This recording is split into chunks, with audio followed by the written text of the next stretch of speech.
رات کی تاریکی ہر طرف پھیل چکی تھی۔ مکہ مکرمہ کے لوگ اپنی نیند کے خوابوں میں گم تھے، لیکن اس رات ایک ایسا واقعہ رونما ہوا جس نے نہ صرف مکہ بلکہ پورے عالم کو حیرت میں ڈال دیا۔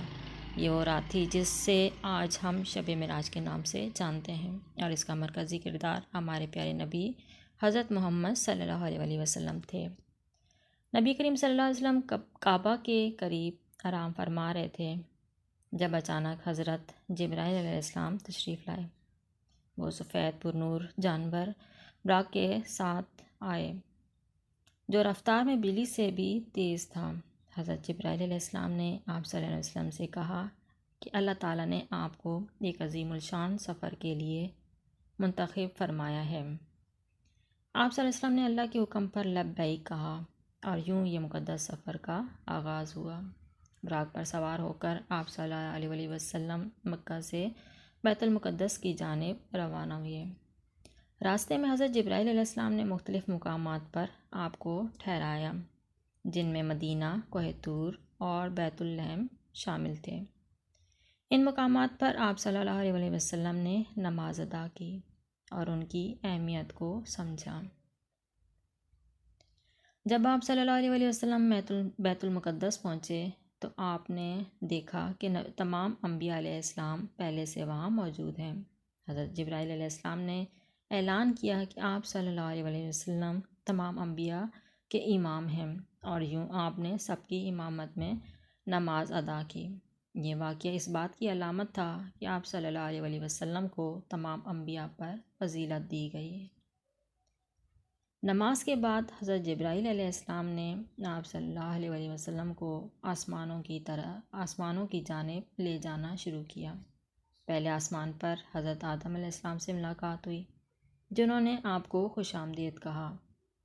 دوسرے آسمان پر حضرت عیسیٰ علیہ السلام اور حضرت یحییٰ علیہ السلام سے ملاقات ہوئی۔ تیسرے آسمان پر حضرت یوسف علیہ السلام، چوتھے پر حضرت ادریس علیہ السلام، پانچویں پر حضرت ہارون علیہ السلام، چھٹے پر حضرت موسیٰ علیہ السلام، اور ساتویں آسمان پر حضرت ابراہیم علیہ السلام سے ملاقات ہوئی۔ ہر نبی نے آپ صلی اللہ علیہ وسلم کو خوش آمدید کہا اور آپ کی شان کو تسلیم کیا۔ ساتویں آسمان کے بعد آپ صلی اللہ علیہ وسلم نے سدرۃ المنتہا تک پہنچے، جو تخلیق کا آخری مقام ہے۔ یہاں حضرت جبرائیل علیہ السلام رک گئے، کیونکہ یہ مقام ایسا تھا جہاں کوئی مخلوق نہیں جا سکتی تھی۔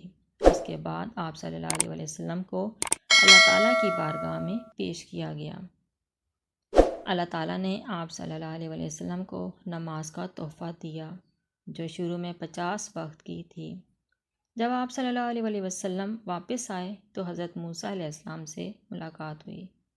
انہوں نے مشورہ دیا کہ امت محمدیہ کے لیے 50 نمازیں مشکل ہوں گی۔ نبی کریم صلی اللہ علیہ وسلم نے دوبارہ اللہ تعالیٰ کی بارگاہ میں حاضر ہوئے اور نمازوں کی تعداد کم کروائی۔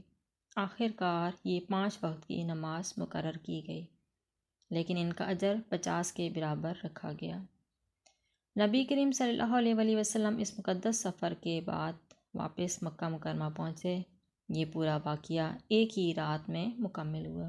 جب آپ صلی اللہ علیہ وسلم نے لوگوں کو یہ واقعہ سنایا تو کچھ لوگ ایمان لے آئے اور کچھ نے مذاق اڑایا، لیکن جو ایمان والے تھے ان کے دل میں یقین مزید پختہ ہو گیا۔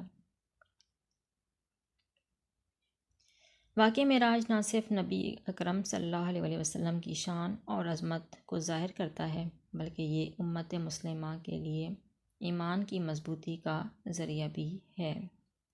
یہ واقعہ ہمیں سکھاتا ہے کہ اللہ تعالیٰ کی عبادت اور اس پر یقین سب سے اہم ہے۔